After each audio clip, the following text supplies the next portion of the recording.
एक बार एक वैज्ञानिक ने एक टिड्डे तो पकड़ा और उसे अपनी आवाज पर छलांग लगाना सिखाया। वैज्ञानिक टिड्डे से कहता कूदो, टिड्डा उसकी आवाज सुनते ही जोर से छलांग लगा देता। अब वो वैज्ञानिक था तो प्रयोग करना बनता ही था। उन्होंने टिड्डे की छलांग पर प्रयोग किया। वैज्ञानिक ने उसकी एक टांग तोड़ दी और फिर बोला कूदो। अब टिड्डे की छलांग की दूरी कम हो गई। वैज्ञानिक ने उसकी दूसरी टांग तोड़ दी और फिर बोला कूदो। टिड्डे की छलांग और कम हो गई। अब तोड़ी गई उसकी तीसरी टांग, फिर छलांग की दूरी और कम हो गई। एक एक करके बेचारे टिड्डे की सारी टांगें तोड़ दी गई। अब आखिरी टांग टूटने पर जब उससे कहा गया कूदो तो वो हिल भी नहीं पाया। अब वैज्ञानिक ने अपना निष्कर्ष अपनी डायरी में लिखा। जानते हो उसने क्या लिखा? जब टिड्डे की एक टांग तोड़ी गई तो वो थोड़ा बहरा हो गया। जब उसकी दूसरी टांग तोड़ी गई तो वो और बहरा हो गया। हर टांग टूटने के साथ वो और बहरा होता गया।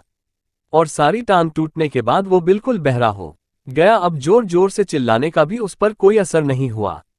वो तो अपनी जगह से हिला तक नहीं, छलांग लगाना तो दूर की बात थी। इस कहानी को सुनकर सभी को ऐसा ही लग रहा है ना कि क्या मूर्ख वैज्ञानिक था, इतनी सीधी सी बातों से समझ में नहीं आई। या कुछ लोग ये भी सोच रहे होंगे कि ये तो किसी बच्चे को भी पता है कि टिड्डे की छलांग उसकी टांग टूटने की वजह से कम होती जा रही थी, ना कि वह बहरा हो गया था। दोस्तों, हम सभी जीवन में कई बार ऐसे ही मूर्ख बन जाते हैं। कई बार जीवन में दो घटनाएं एक साथ ऐसे घटती है कि उनका एक दूसरे से कोई संबंध होता ही नहीं, फिर भी ऐसा लगता है कि गहरा संबंध है। कभी कभी दिखता कुछ और है लेकिन समझ कुछ और आता है और वास्तव में होता कुछ और है। इसीलिए अगर पछताना नहीं है तो जीवन में जल्दबाजी में कोई निर्णय ना ले, हमेशा समझबूझ का इस्तेमाल करे, सावधानी बरते, नतीजे सोच विचार कर ही निकाले। कहानी पसंद आए तो लाइक, सब्सक्राइब, शेयर करना ना भूले।